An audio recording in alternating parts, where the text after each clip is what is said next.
But what I started to realize was my darkness was nothing more than the absence of light on wounds that I didn't know were there. So when I was expressing anger that I couldn't control, that was my darkness coming out, right? And we've got it all, right? We've got our light, we've got our dark. But most people don't want to hold the space for dark.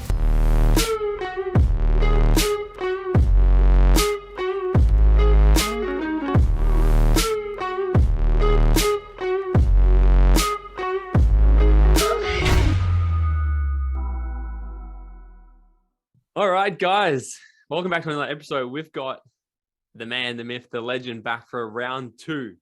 Some of you, if you haven't actually listened to the episode that we did last time with Kerwin Rae, you guys need to go back and listen to it after you listen to today's episode, because it was just that was like 60 minutes of absolute fire and gold you gave us. So Kerwin, I'm so freaking excited to have you back again today, mate.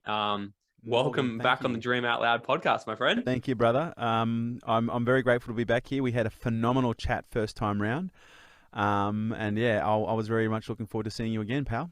Yes, likewise. So, man, I want to dive straight into it today. Like last time, we talked so much, and when I say me, I mean mainly you. I think like you just gave us so much. I think I asked like 2 or 3 questions, and it was just like fire. But you dive really heavily into the psychology of the brain and lots of things like this, and really how to rewire and recode your brain for happiness and success.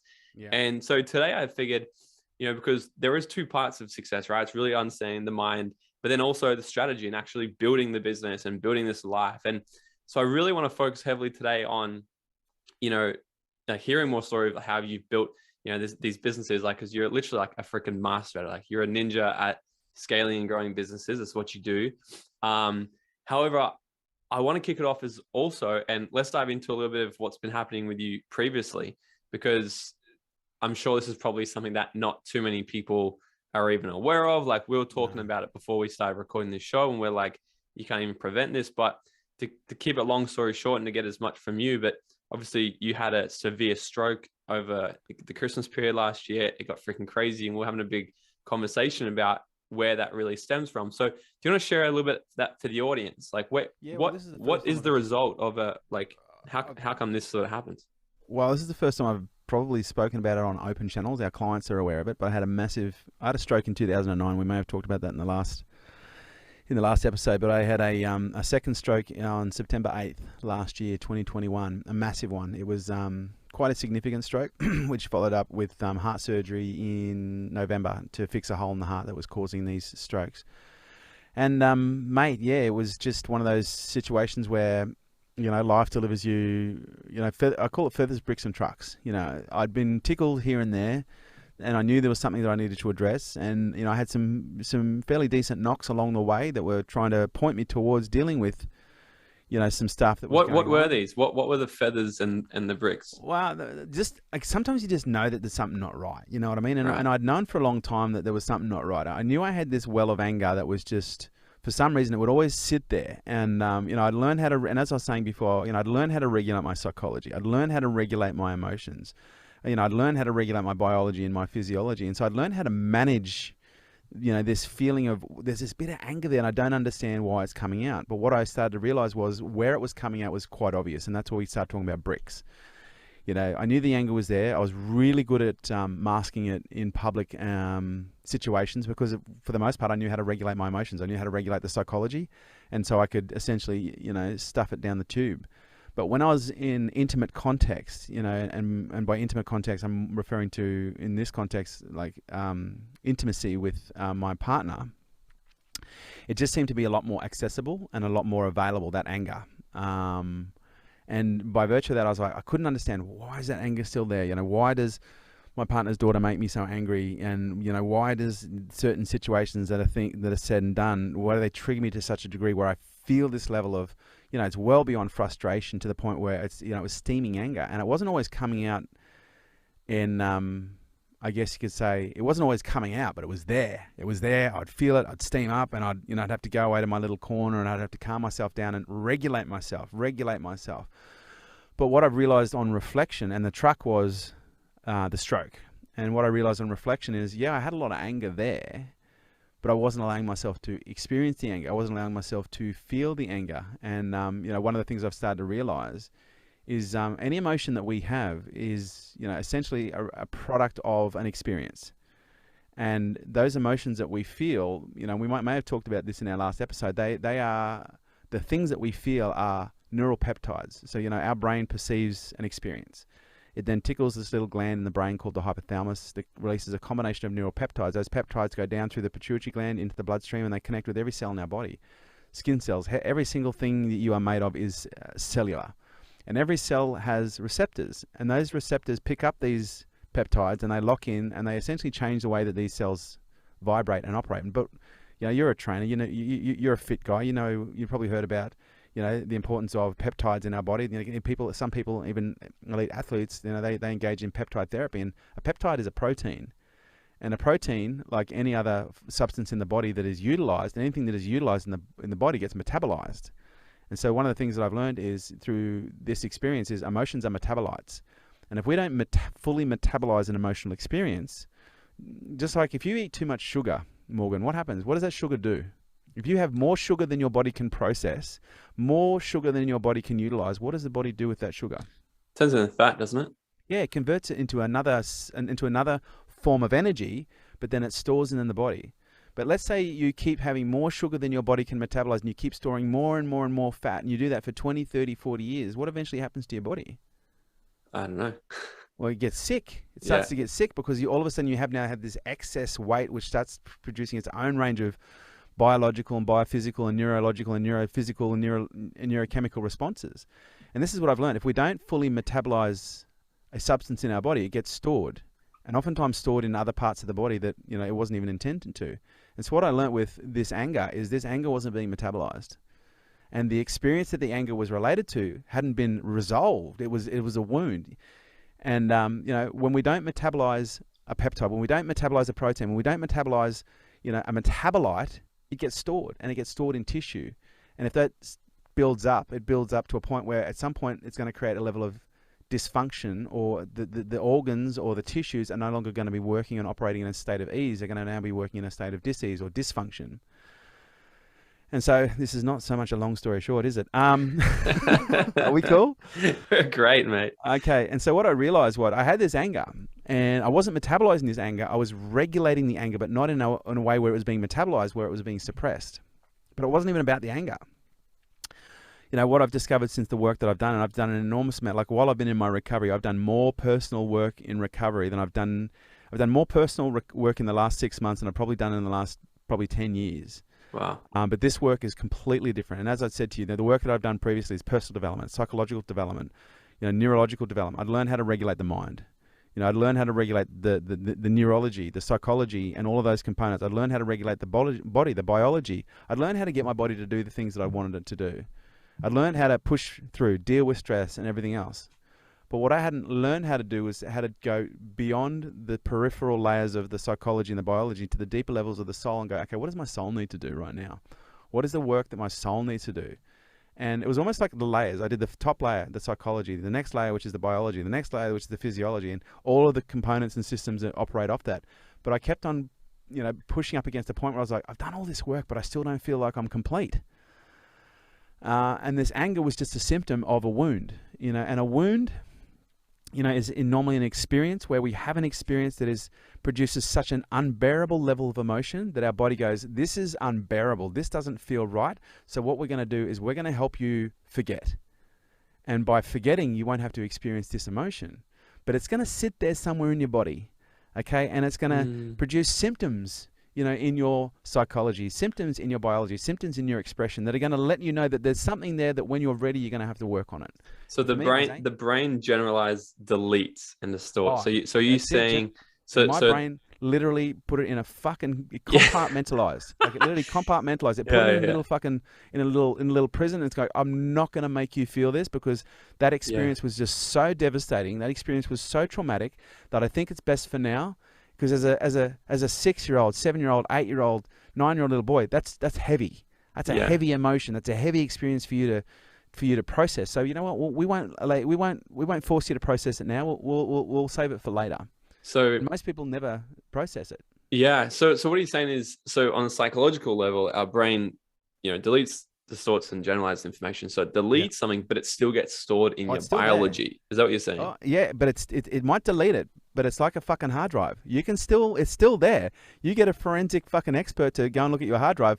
All that porn that you thought you deleted, it's still there. Everything you think you've deleted off your hard drive, it's still there. There's still an echo in there. Okay.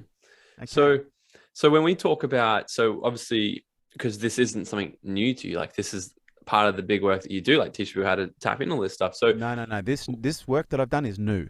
This is very new work. So I'd love to know the difference of what you thought you've been doing and what you've learned now, right? Because when you said, like, when you've expressed anger in the past, right? The anger comes and you're like, where does this come from? And you ask the questions, and I think that's what we all do, right? And at that time, you thought you were doing what was the right thing. So what is the what's the new learnings you've had from this experience? There's a difference between treating the symptoms and the cause. Uncontrollable emotions are symptomatic of a wound or an experience. Because here's what I've learned. When we experience a wound, and this is what I was getting to, when we experience a trauma, and a trauma is any time when we experience an emotional response which is so unbearable, the brain goes, we're just going to park this somewhere else, and we're going to prevent you from remembering it. But what that does when it parks it, it doesn't get rid of the wound. It just puts it somewhere else. It puts it out of visibility, and that's what we call, it puts it in the dark. Okay, and that darkness that it sits in festers, and then as it festers, it starts to release pus. It starts to release toxins, and that pus and those toxins get expressed in terms of unhealthy behaviors, in terms of dysregulation, in terms of things that we can't control, impulses that we can't deny, in a range of different forms. And this is still very new for me, and so I'm still learning how to articulate this, if I'm completely honest. But what I started to realize was my darkness was nothing more than the absence of light on wounds that I didn't know were there. So when I was expressing anger that I couldn't control, that was my darkness coming out, right? And we've got it all, right? We've got our light, we've got our dark. But most people don't want to hold the space for dark. And I was just fortunate enough to have found myself in a soulmate union with a woman who held such an incredibly powerful space and was such an incredibly powerful mirror that she kept on reflecting these things, these symptoms to me, to such a level where it built up such a level of intensity that I broke. I completely broke, and I went beyond the anger, and I was like, okay, what's below the anger? And what I discovered was sadness. And so I started to metabolize the sadness. And what was below the sadness? It was grief. So I started to metabolize the grief and started to allow myself to feel grief. Like I'd be completely overwhelmed with sadness, completely overwhelmed with grief, to the point where I'm just losing it. And I was like, but I don't even know why. But then once I allowed myself to experience these emotions, then the memory popped out. And then I was like, And so then I could actually process the memory. And by virtue of the memory being allowed to be under light, so what happens when you shine light on the darkness? The darkness resolves. Yeah. Okay, and so when a wound stays in darkness, it festers. But when a wound has light put upon it, if you've got a cut and you put it in the sun, what does that increase the probability of doing? Healing. Yeah. And so by virtue of me finding the memory, by finding and shining light on the darkness and following the dark, and it was almost like the dark was the breadcrumbs.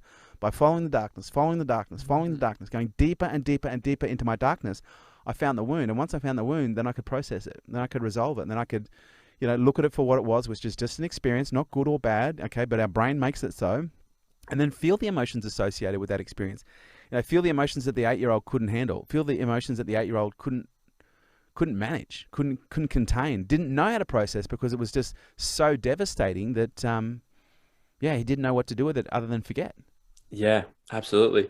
So this is so fascinating. Is this what you call shadow work? Is this shadow work? Okay, can you explain this for us? Because I've heard of this before, but training wheels on, brother. Okay, look. That's okay. Let's explore together. Because if somebody asked me what shadow work, I'd be like, I don't actually know. Like I might have done it, but I'm not sure that the thing I've done is called that. I thought I had done shadow work. I thought I understood shadow work until I did the shadow work. And the shadow work is literally looking at the darkest parts of who you are with nothing but absolute unbiased humility and being curious.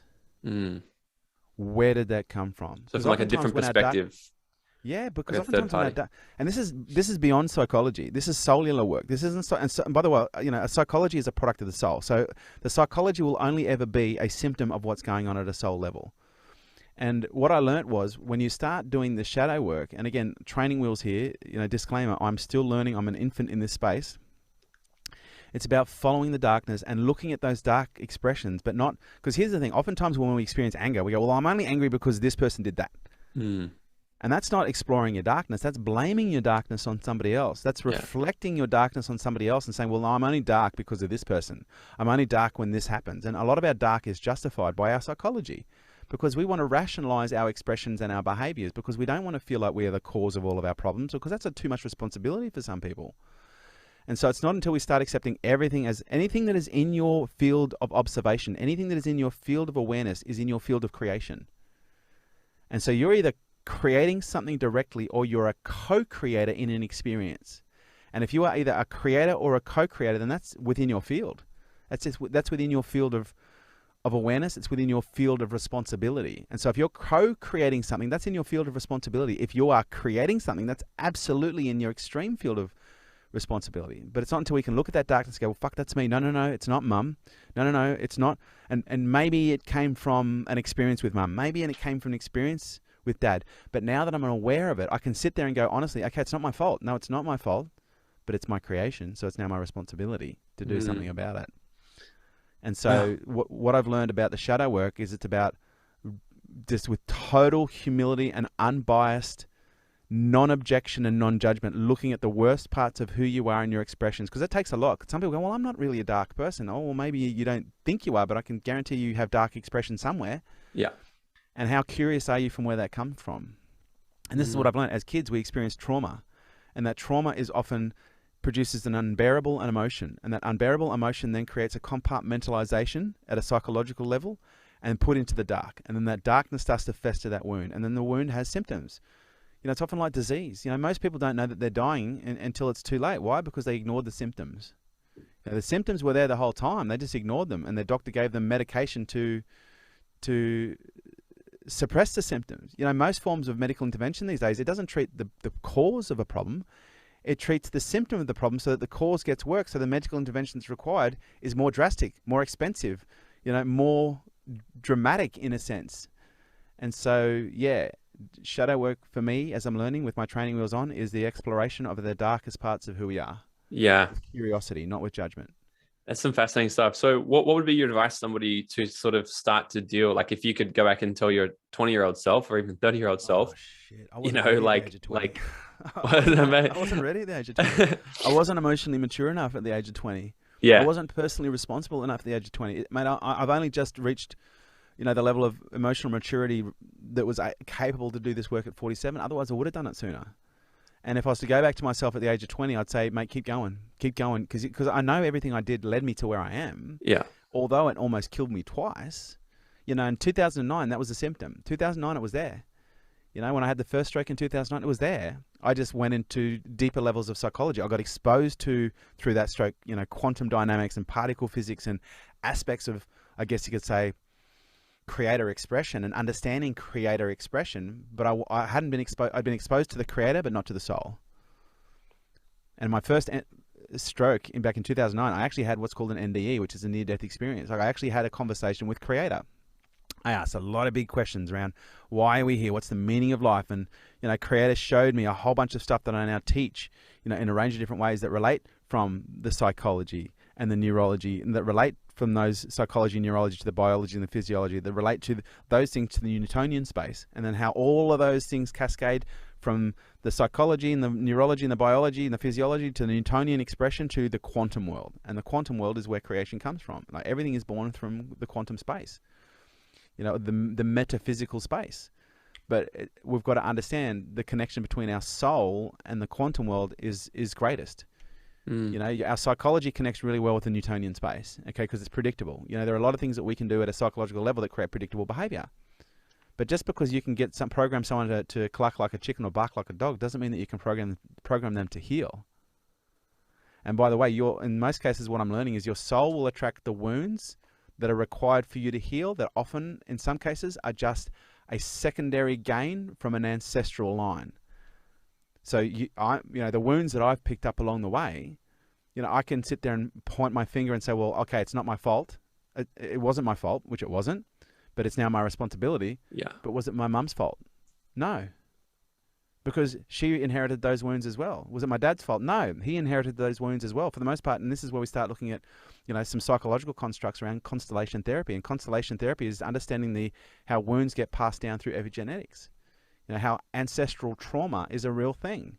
You Yeah. know, the indigenous tribes have known this for a very long time. Women have known this for a very long time. Ancestral trauma gets passed down from generation to generation to generation, just like behaviors do, just like values do. And this Yeah. is passed down at a cellular level. You know, it's interesting. I've got a friend right now who not adopted. They did surrogacy, and you know, I won't go into too much detail, but you know, he donated his sperm. The surrogate donated their egg. She, you know, was artificially inseminated, so it was part him, part her, the surrogate. But what's really interesting is it's been brought up by, you know, he and his wife. Now, his wife didn't actually provide the egg. But what's interesting is the expression that this young girl has around the trauma that her her biological mother experienced, and the trauma that her biological mother's mother, her, in essence, biological grandmother experienced, is now being expressed symptomatically through her. Mm. You know, and this is, you know, this is new field. There's a great book called "It Didn't Start with You" for those people who need, you know, grounding in science. It's constellation therapy, where we start looking at how are these things handed down and within the constellation of these family units. Yeah, this is something that's kind of new to me. Like in the last, I think since last time we spoke, actually, I dived into all that just because I love diving into the unknown. Uh, we did a constellation. I had no fucking idea what I was in for, because I was just like, oh yeah, we'll give this thing a crack. And yeah, Beautiful. you're telling me I can't even say the word, Generational generationally, trauma. that Generational shit trauma. comes out. Bro, I was sitting in the thing, like I can't even go into it on the podcast because a lot of you would be like, Morgan, what the fuck are you talking about? Because it's not where I go on episodes. But it was like the shit that was coming. I was sitting in the circle, not talking about it for so long. So I was like, this can't be a thing. This can't be, like, because the logic, I was like, that can't be. And then I was like, but what if it is? I remember asking myself, what if this is, and how would you express it? And it came out. And then I was like, this makes no fucking sense. But then on a science level, it I'm kind of proud of you, does. brother. I'm fucking proud of you. Can I just say, hand on heart, that you actually listened to what I said? You went and did some work. I'm so fucking proud of you, mate. Well done. Thank you. Yeah, it was interesting. You know, but then it kind of makes sense when we think on how everything's energy. Energy can't be created or destroyed. So it makes a lot of sense for it to be passed down. It makes a lot of sense how there could be the past lives and ancestral trauma and all this sort of stuff. And then we're living this life right now going, well, my life has been fine. I've never, you know, had a perfect family, blah, blah, blah. But we might be holding stuff from 5 generations ago that, you know, we were not aware of until, you know, it's too late, or until we get curious enough to dive in, right? Beautiful. 100% bang on. But the thing, and the shadow work should come with a disclaimer. It's not for the faint-hearted. It is absolutely not for the faint-hearted. It has taken me and stripped me back to my absolute foundations, where I've some days literally walked through the world in the last few months not knowing who the fuck I was anymore. Like literally, I was like having the question of who the fuck is Kerwin now? Now that I've stripped all, because the thing that I've learned with the work that I've done, because as I was stripping back all the darkness, I started to strip back all the light as well. You know, back to the core of my, you know, what is the purest version of my soul. And even saying this now, it still sounds weird because this is not even my language typically. And I haven't spoken about soul work up until this point. But when you strip yourself back and you don't know who you are anymore, that is really fucking confronting. Like I would hand on heart say, for the first time in my life, I've actually experienced depression, and I've never been someone. I've experienced fucking lots of things I can put a label on myself for: ADHD, dyslexia, you know, complex PTSD, ADHD, fucking OCD. But now I can sit there and go, you know what? I now know what it feels like to experience depression, because when I didn't know who I was anymore, I started to get really depressed. I started to go, well, who the fuck am I if I'm no one anymore? And I had to sit in this no oneness, this nothingness of identity, to the point where, you know, I was experiencing so much pain that I had suppressed, and I had a fucking ton. Like I was amazed at how much fucking shit I had stuffed down there. And as I'm experiencing it, all I wanted to do was stop. And for the first time in my life, I experienced depression, and for the first time in my life, I contemplated suicide. And not because I'm a suicidal person, but because the pain was so great of the confronting of the wounds, of the memories, of the traumatic experience, that it felt so bad. I was like, no wonder I wanted to forget this shit, because I literally now in this moment am contemplating killing myself versus having to feel it. Yeah, this is some wild stuff. Not where we thought we were going to go, is it? No, well, hey, we never know where we're going to go. I was just going to ask something. Oh, what I was curious on, you're familiar with like values levels and spiral and stuff like that. Yep. Do you think this Oh, is also a big transition as well? Because that's a big thing, right? Because it's like values level 6 and 7 is often like a, well, what the fuck actually is everything anymore? You know, you've gone through you've grown a lot of businesses, you've made a lot of money, heavy values level 5. Do you think this is transitioning into, 6 and 7 or more? Or He's referring to spiral dynamics, Paul. yeah. Let me just get the levels up here so I can have a little bit of a look. Yeah. So 5. So for people listening, this is like some deep stuff. But I go heavy into this in my advanced leadership programs. We go into this because it's really about understanding where people actually are and what's the right thing for people right now, and transitioning consciousness, right? But level 5 is heavy in the grind, the making the money. Paul. Second in, down. Yeah, that one. Yeah, that'll do. Now blow that one up. Sorry, mate. I just want to. Okay, here we go.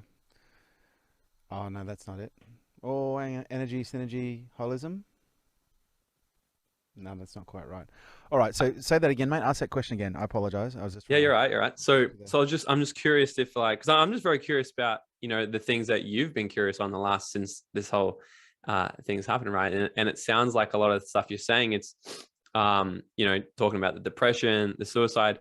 It's a common, well, not a common thing, but it's a thing that can happen when people transition from values level 5 into 6 and 7, where it's a left of like okay, I've done all the cool things, I've made all the money, I've done the stuff, and now it's like, well, what the fuck is everything, and what's the point? And I was just curious to know if you've thought about in that space yet.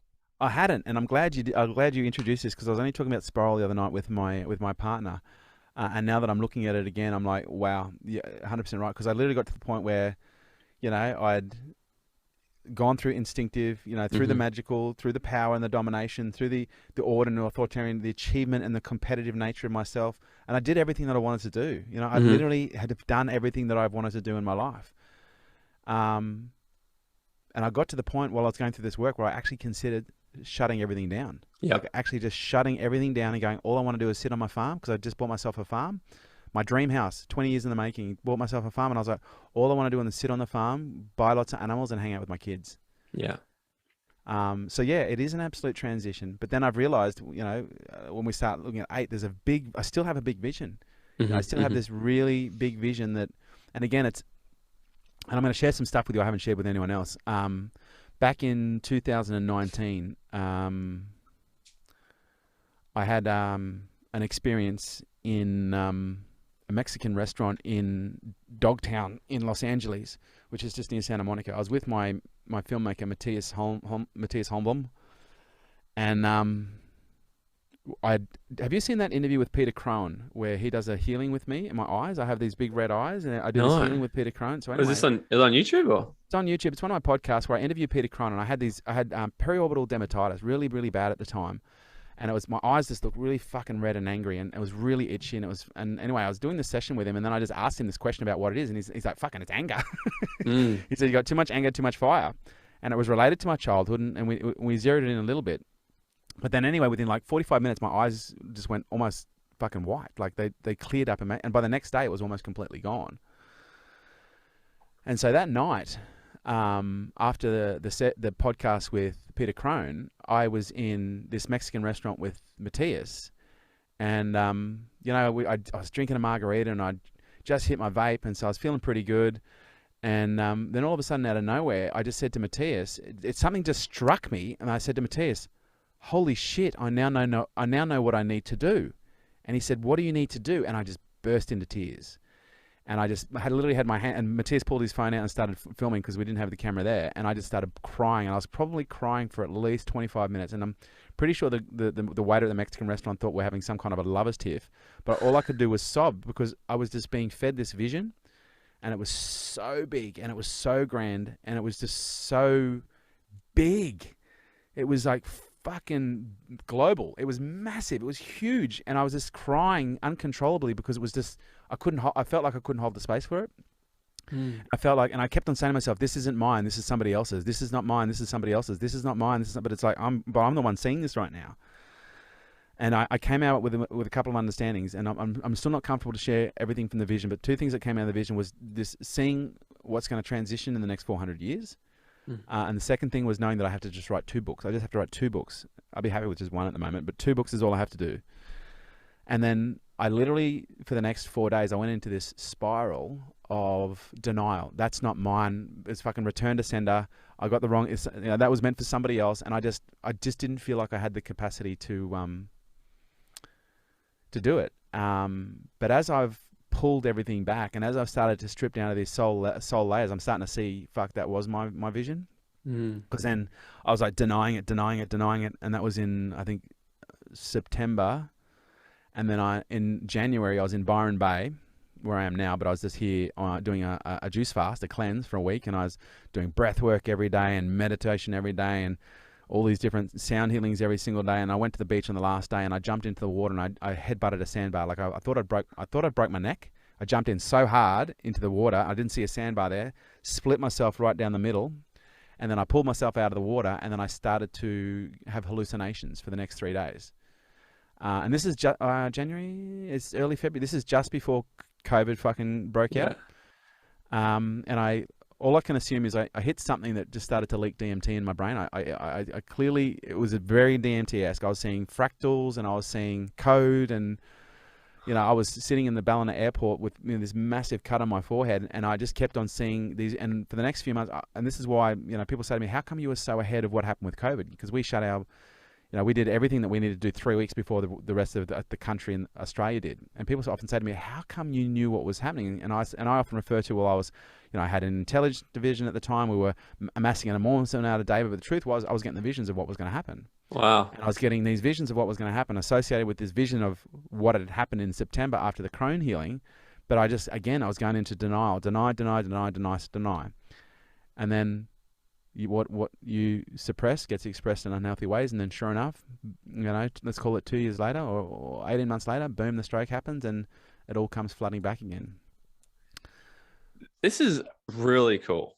Definitely not where we thought we were going to go, but this is really fascinating. But and I'm really curious.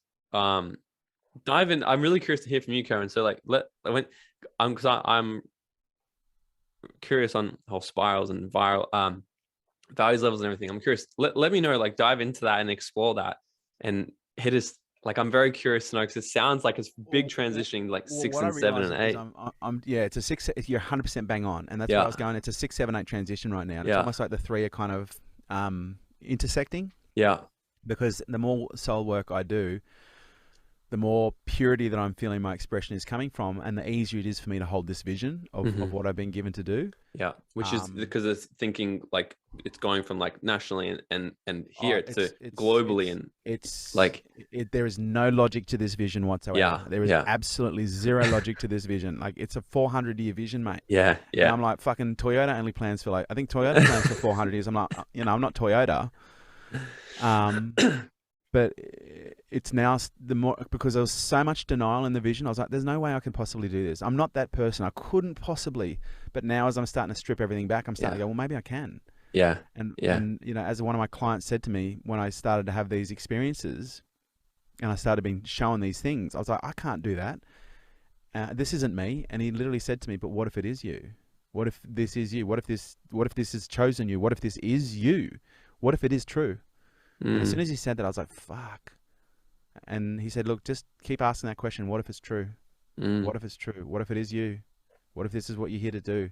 And the more I sit with that, the easier it is becoming it's still a big thing. It's still a massive pill to swallow. And I'll be honest, I'm still gagging on it a bit, but I'm becoming a lot more receptive to the possibility. But when I look at the spiral and, I see it here right now, because it is literally a relation between human, because it's very much based on communities.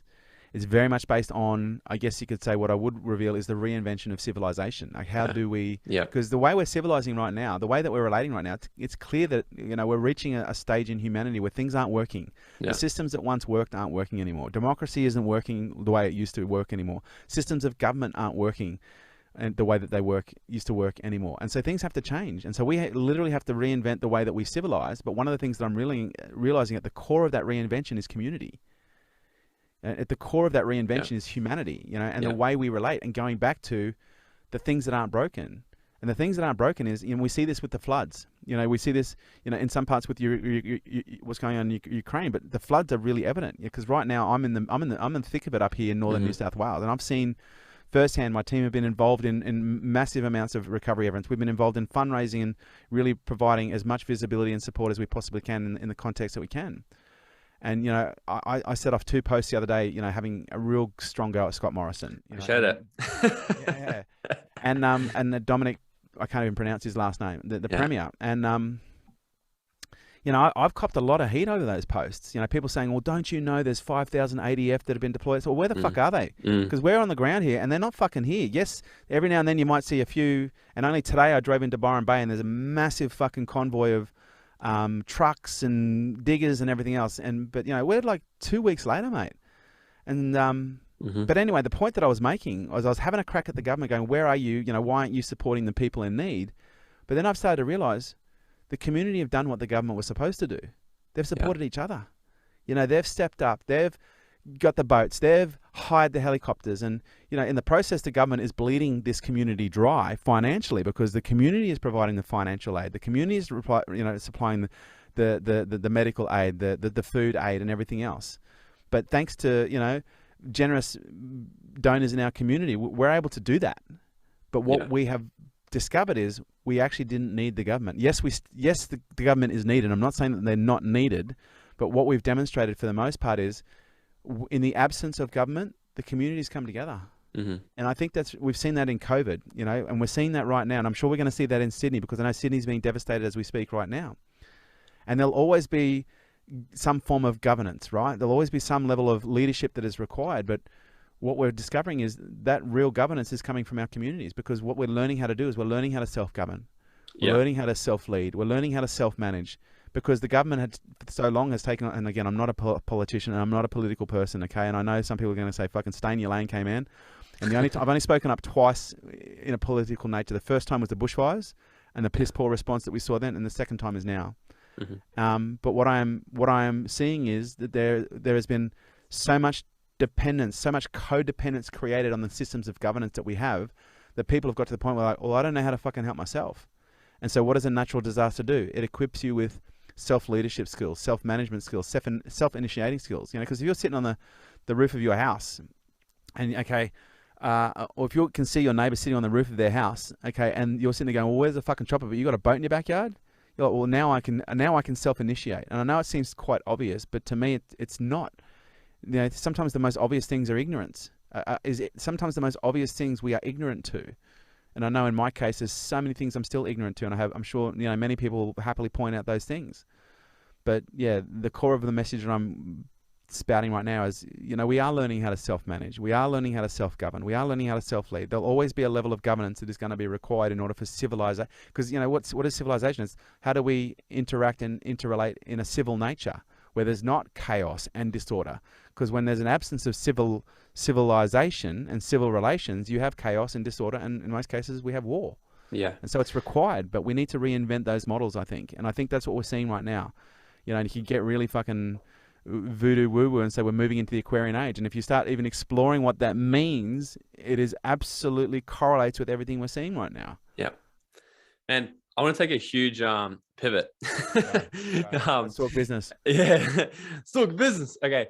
So, but obviously, it you know, it kind of relates to, well, like you've been able to have a massive influence. I'm not sure how much you've been able to raise and stuff, but I know you would have had a lot of influence. You had a big social media because you've tackled a lot there.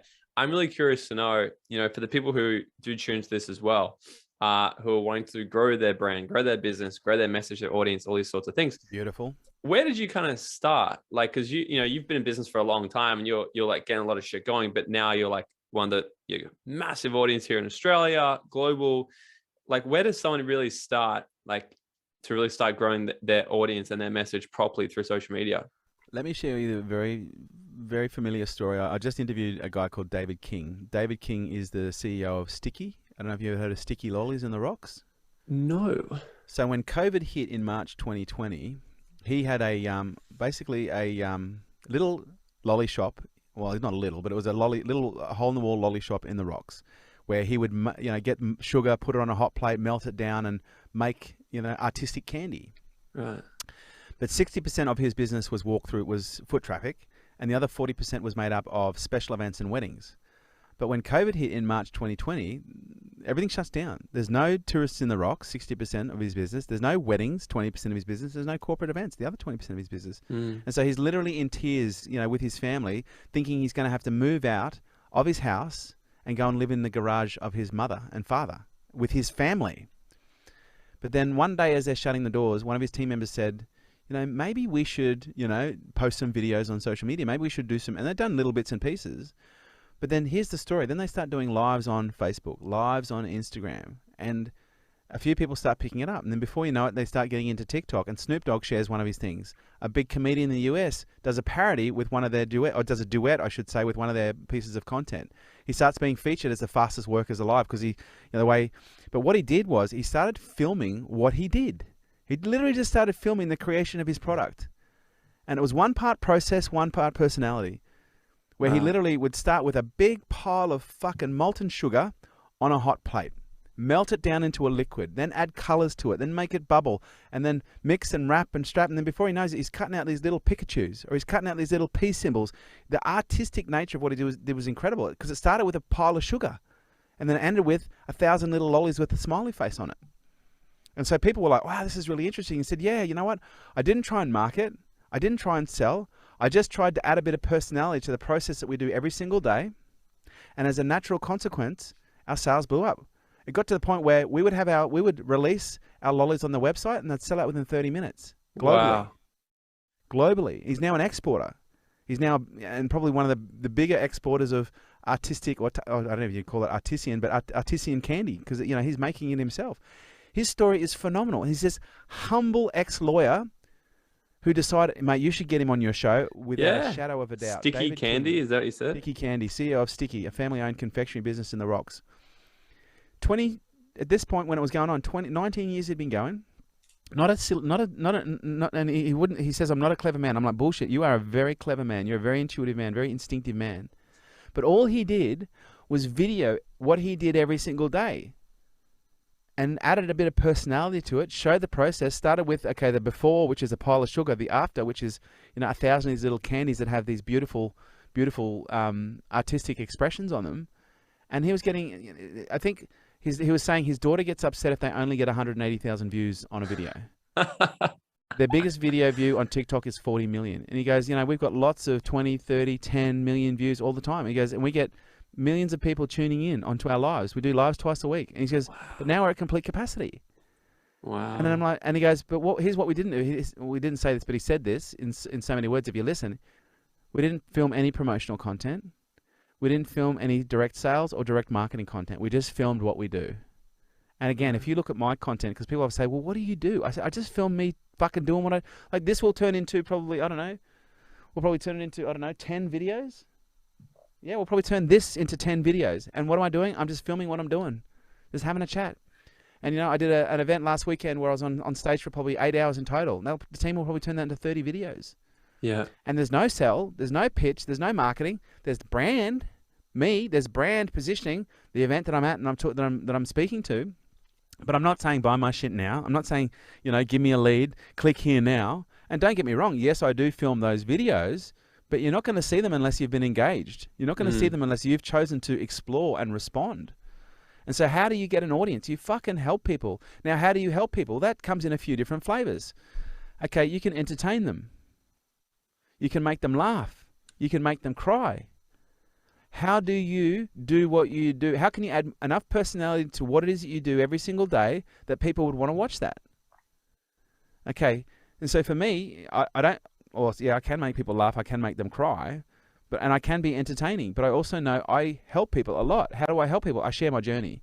This is the first time, and this is why this video will probably end up being a powerful set of videos, because I've never talked about being suicidal before. I've never talked about having depression before.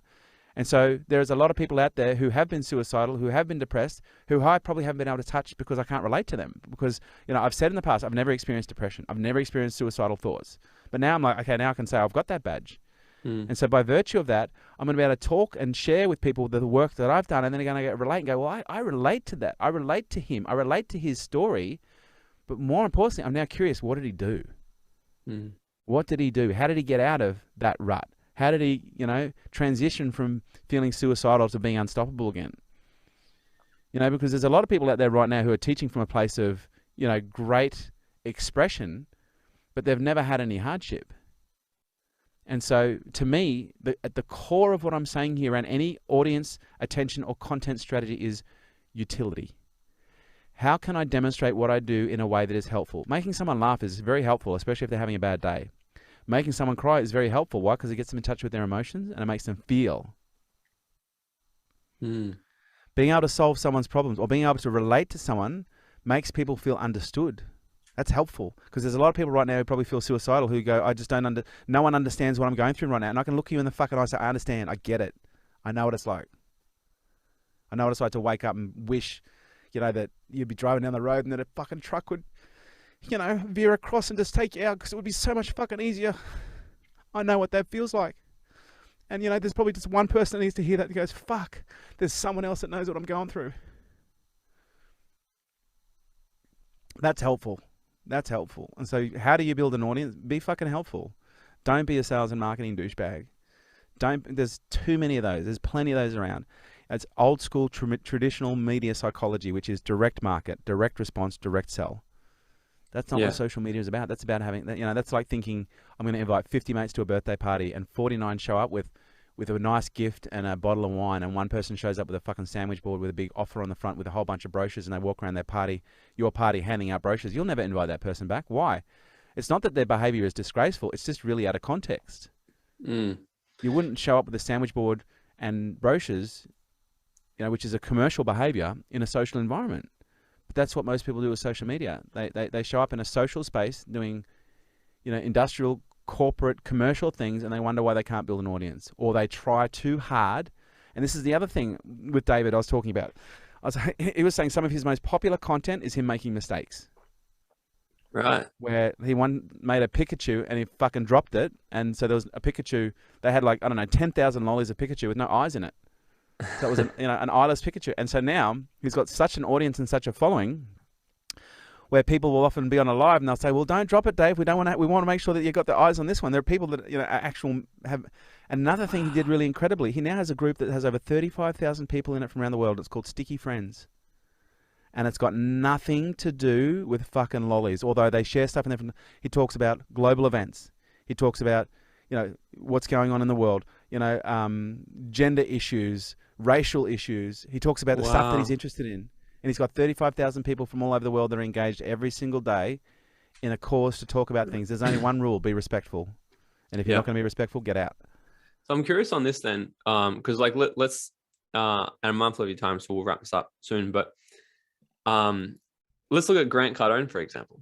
He's so promote. You got to promote. Yep. So is it some point, is it, you got to get started being really relatable? Is it, what's your sort of opinion on that? Because he's kind of on the other end of the spectrum of what you're saying. Totally on the other end what not to do. Totally on the other end of the spectrum. But again, I'd say go and look at his engagement. Is it not very good? Well, I don't know. Go and look at. Bring up Grant Cardone right now. I'm not calling out Grant Cardone, but again, maybe I am. I don't mean to. I like Grant. He's a good guy. And honestly, he is a good guy. I did a podcast with the guy, and he's an incredible man. But that's his personality. Yeah, I think it works good for him. And this is what you've got to understand. His personality works well for his personality because it's his personality. Show me Facebook. Yeah, his personality works because that's what's authentic for Grant. Yeah, Grant, he knows his audience too, right? He does, but Grant openly admits, he goes, "I am brash. I am arrogant. I do it." The guy's got 6.7 million followers on Facebook. Scroll up, let me see some engagement. Scroll up, let me see some engagement. Scroll the fuck up.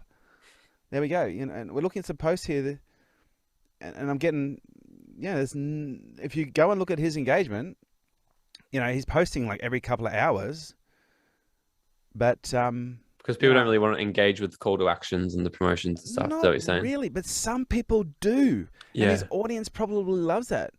But again, when you go and look at, the engagement that and again, I'm not trying to say I'm better than Grant, but when you look at the engagement that we get right now, we get incredible engagement in comparison. Yeah. Why? Because we're actually producing and we're posting meaningful content. Yeah. I've got, I think our lead video up there. Oh, you're not on. How did you do that? If you're not on that, it's all good. But anyway, And again, I'd say, oh gosh, I'm not trying to call anybody out. And I look at Tony Robbins as another great example of he could provide so much more value to his audience. Yeah. But he retains that value for his clients and for his, for his paid seminar guests. And maybe that works well for him. Maybe I'm the one that's doing it wrong. Yeah. But what I'm saying is we're talking about audience here. We're talking about engagement here. And when you look at, and again, I'm just looking at the first few posts on our Facebook page here, like we're crushing the levels of engagement right now in contrast to so many other people, because we're talking about meaningful interactions. We're talking about meaningful things. Yeah. Yeah. I love it. So focus on meaningful things, relating to people, actually giving them things to engage with.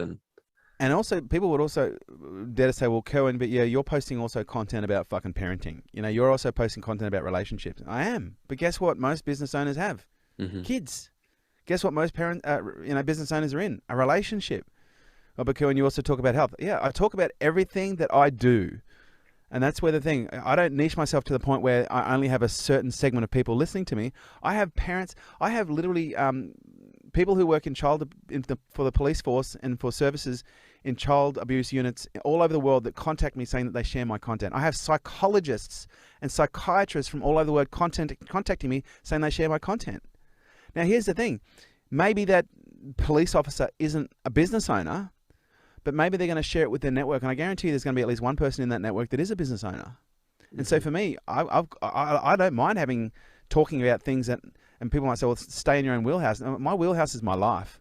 And if someone says to me, you don't have the right to talk about psychology, it's a bullshit I do. A fucking oath I do. Not only do I have a number of the top psychologists, who are my clients, who validate what I say, but I've also been through the mud.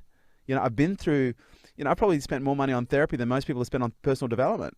Yeah. And although that doesn't qualify me as a psychologist, it certainly gives me, something to talk about. Yeah. And so I've learned what works for me. I've learned what doesn't work for me. I've seen what works for my clients. I've seen what hasn't worked for my clients. And I'm happy to talk about that. And so I know I'm going on a bit of a rant right now, but the rant that I'm saying is you've got to be helpful and you've got to talk about the things that are true for you. And as with what Grant has done, he talks about, he is that personality. He is that promoter. He does what he does bloody well. Yeah. But I think with Grant, he's really like, he knows exactly who he's talking to. And he's talking to, those type of Americans who are the loud and proud. It's like, he's from Texas. He's also talking to the values, right? Which is the greed, the greed, the desire, that audacious desire to have so much more than what I could possibly ever use. I'm not wearing a fucking $30,000 watch. I've got like $100 Whoop on. Don't get me wrong. I've got a $15,000 watch at home. Yeah. But I don't wear it. Why? Because it has no value to me. I'm going to give it to my son. Yeah. When he's 18. And so, I don't post about my cars, although I've got two of the most sickest four-wheel drives you've ever seen in your life. But I don't post about my cars because, and you know what? I'm actually going to start posting about my trucks because I fucking love my trucks. I do, but I don't drive a Lamborghini. Yeah. I do have the most wicked ass C63 you've ever heard in your life that when you turn it on, it sounds like the devil's farting. But I don't, but my audience for the most part probably won't relate to that. Yeah. They'll probably be polarized by that. But my trucks on the other hand, fuck, any man with a pulse would love my trucks. They're amazing. Okay. So then when we're talking about content and stuff, at what point would you crank it onto ads? Like if you're posting, it's understanding the sequence, right? Yeah. And so old school sequence is direct market, direct response, direct sell. So you've got to market to get a lead. Okay, once you've acquired the lead, you then remarket to those leads consistently to produce the sales. Because at a traditional marketing sense, less than 2% of your audience in a traditional marketing sense will buy. That's 2% of your respondents. But most people in an old traditional sense would only capture the data of those two people because they're the two people who bought. No. Old school traditional marketing tells us we capture everyone's details. The 2% who buy are our low-hanging fruit. We then remarket to the other 98% consistently until they're ready to buy. Right. Now, that philosophy is really helpful when you take the psychology of that philosophy and you apply it to the social. Okay, so so what we do is we actually advertise videos that have no commercial call to action at all. None. But we'll put them in a funnel. And everyone knows what a funnel is, right? So it looks a little like this. Okay, and you'll have 5 videos where people will go through those. They'll watch the first video, and the first video could be on, I don't know, parenting. And then the second video could be on, leadership. And the third video is on scale. And the fourth video is on you know, something related, performance related. And so they get down to the bottom. Okay. But I'll give you something a little bit more tactical. And so normally what we do is we categorize our funnels into themes. And so it could be a parenting theme. It could be a performance theme. It could be a health theme. But once they get down the bottom of those 5 videos, or once because we might start with an audience of, let's call it 10,000 with video number 1. And then all the people who watch video number 1, we retarget with video number 2. And all the people who watch video number 2, we retarget with video number 3, and retarget with video number 4, and so forth. And so we might start with an audience of 10,000, but by the time they get to the 5th video, it might only be 200. But now what they've demonstrated to us is they like our content and they're interested in this theme. And so we have about, I don't know, it's got to be close to 100 plus different assets right now that are ebooks about that theme. And so they get to the bottom of that funnel, and then we retarget them with a call to action that says, hey, listen, if you're interested in, you know, deep diving into this subject more, and you've already demonstrated through your actual behaviors, not through a button. It's not a behavioral button. It's not an interest button. It's they've actually demonstrated through their behaviors interest in that theme. Yeah. Now I'm offering you the opportunity to get more information about that, which you've already told me with your behavior you're interested in. And so now my cost per click is going to be much lower. My click-through rate is going to be much higher because I'm not marketing direct at the top of the funnel. I'm marketing at the bottom of the funnel. But I might only be paying 2 to 3 to 4 cents per video view. And down the bottom, I might be paying $1.65 for the conversion. Versus if you put that conversion at the top of the funnel, you're going to be paying 5 to 10 to 20 to 30, 40 bucks for that conversion. Your click-through rate's going to be low. Your conversion rate's going to be low. My conversion rate at bottom of funnel is very high. Why? Because I've already demonstrated interest. I've already built, you know, like, trust, respect. Now, well, they've now downloaded an ebook. So what? Well, I've now got their first name, email address, and mobile phone number. And so now I can actually start providing more value in their inbox. But now I put them into another funnel, and now this funnel's gone from being an engagement funnel to a nurture funnel. And so the nurture funnel might have befores and afters. It might have case studies and testimonials. It might have more process. Okay, and by the time they get down to the bottom of the second funnel, I've already been hitting them with emails, and some of those emails are now direct marketing. And by direct marketing, he says, you know, can I get you on a call to offer you more value? Can I show you how I can solve your problems personally? Mm. Yeah. Do you remember the mere exposure effect? Yeah, I'm familiar. We spoke about this last time. Mere exposure effect is a psychological phenomena whereby people tend to develop a preference for things once they become familiar with them. It's also called the familiarity principle. Now, what this means is you need to see something, a brand, a product, a service, a number of times before something in your brain clicks, and it goes from being foreign to being intimate. It goes from being extrinsic to being intrinsically curious. And you go, I'm now interested. Now, you probably know this yourself. You need to see things a few times before you actually respond to them. Now, back in 2005, the average number of exposures required were 5.4. In 2012, it was 12.8. And by 2020, they predicted it was going to be around 20 exposures were required in order for that. And why is it going up so significantly? Because there's a lot more information in the market. There's a lot more brands in the market. There's never been more brands in the market than there has been today. So how do you cut through? You've got to be interesting. You can't be a douche. You've got to be interesting. You've got to capture their attention for them to be observed. And how do you get someone's attention 20 times? Help them 20 times.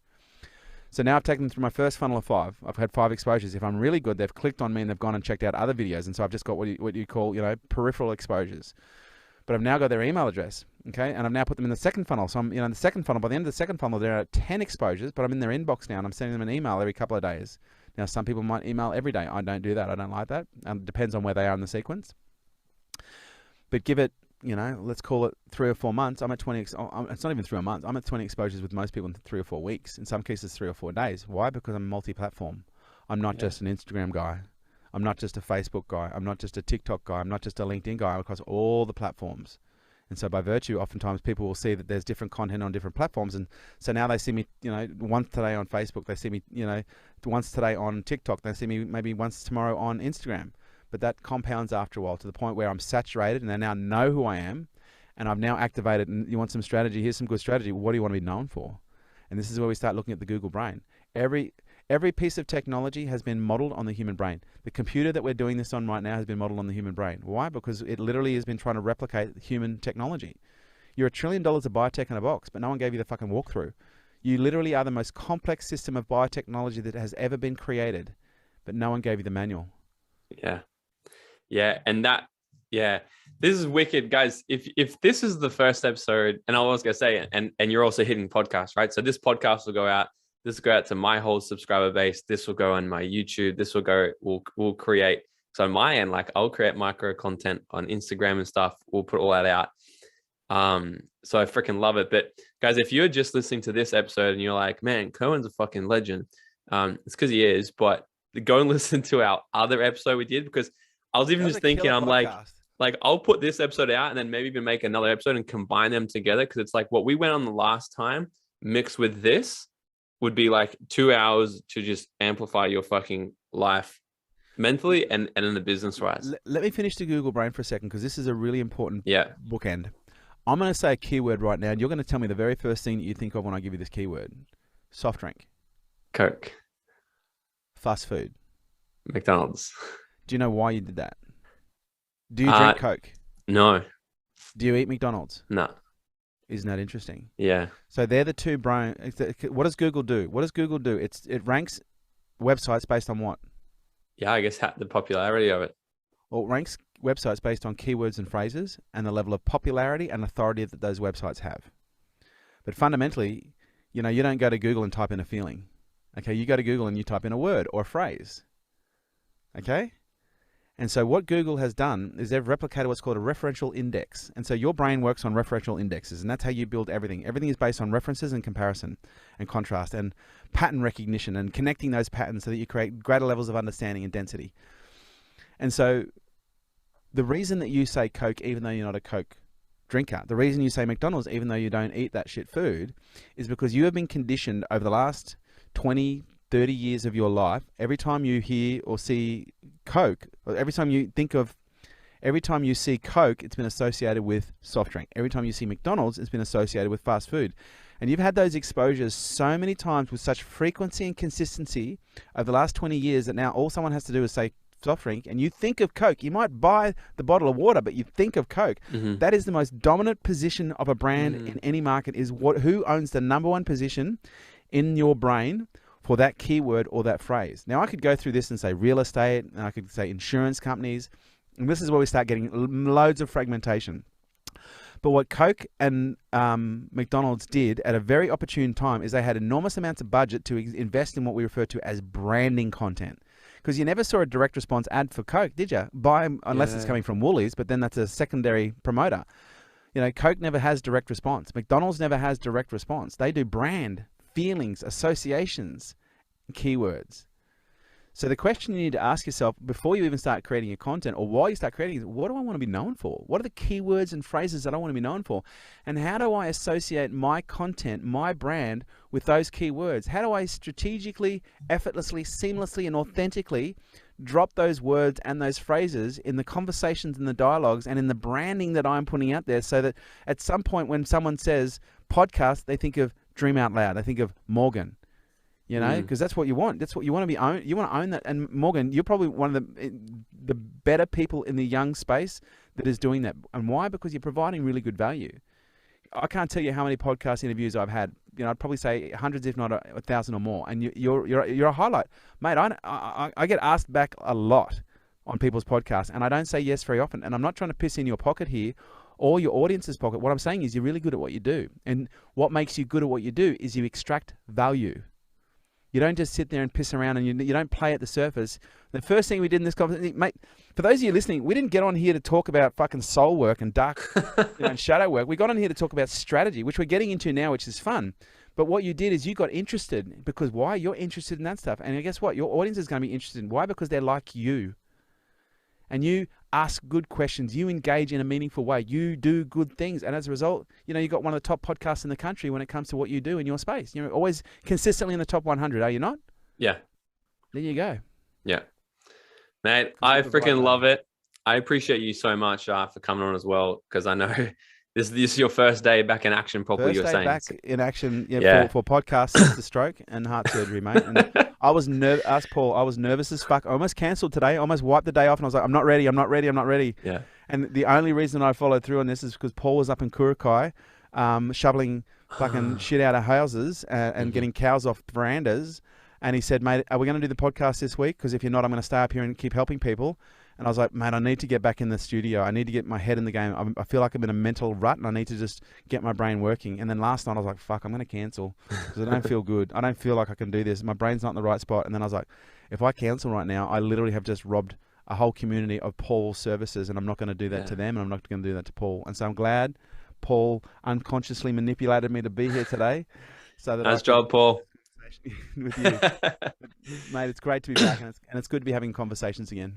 Yeah, mate, I really appreciate you coming on. Look, for everyone who's just got onto you for the first time, where can they find you and get access to all this epic content you put out? KerwinRae.com, Facebook, Instagram, LinkedIn, TikTok, YouTube. We've got the podcast, the Unstoppable podcast as well. We also have a couple of events that people might be interested. Fast Growth Summit, which is a social media series. We're actually launching one of those. We've got one in Sydney and in Newcastle. I don't know what the fucking dates are, but they're coming up soon. We've got the Accelerator, which we give away free online, which is a 5-day training. We've got Nail It and Scale It, which is a 3-day, does what it says on the book, which is we show people how to nail it and scale it. And that's, look, I'm not good at a lot of things. I can talk, with a mouthful of marbles under wet cement. But if there's one other thing I'm really good at, I'm really good at showing businesses how to scale. I'm really good at showing businesses how to put the fundamentals in place that enable them to grow, whether they be a startup.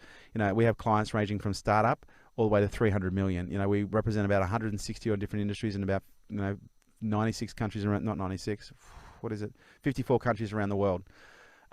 So we know we're really good at what we do. Nail It and Scale It, but we also have K2 Elite, which is our high-end training for entrepreneurs, and we have Power to Create, which is very much aligned with the psychology and the biology and the quantum mechanical, metaphysical aspects of the conversations that we have, and it's really probably one of the most intensive personal development, soul development, emotional development programs that you'll find anywhere in the world. Power to Create, and you can find all that in KerwinRae.com. Love it, man. All right, so if you were to go back to your 18-year-old self with all this newfound wisdom you have, what would be 30 seconds of advice you'd give him? Keep going. I think you asked me this last time as well. I think I said the same thing. I don't even know, but it's like literally imagine that as an intervention though, because if you went back and said something different, you would fuck it all up for them. You would literally fuck it up for them, because they'd go, I've got to do something different. Sliding doors, sliding doors. You do one thing different, your whole entire life could potentially change. And all I'd say to my 18-year-old self is, keep going. Keep going. You got this. You know what you're doing. You feel like you don't. You're going to fuck it up plenty, but just keep going. That's all you need to do, is just keep going. One foot in front of the other. You're going to be knocked down 8 times, stand up 9.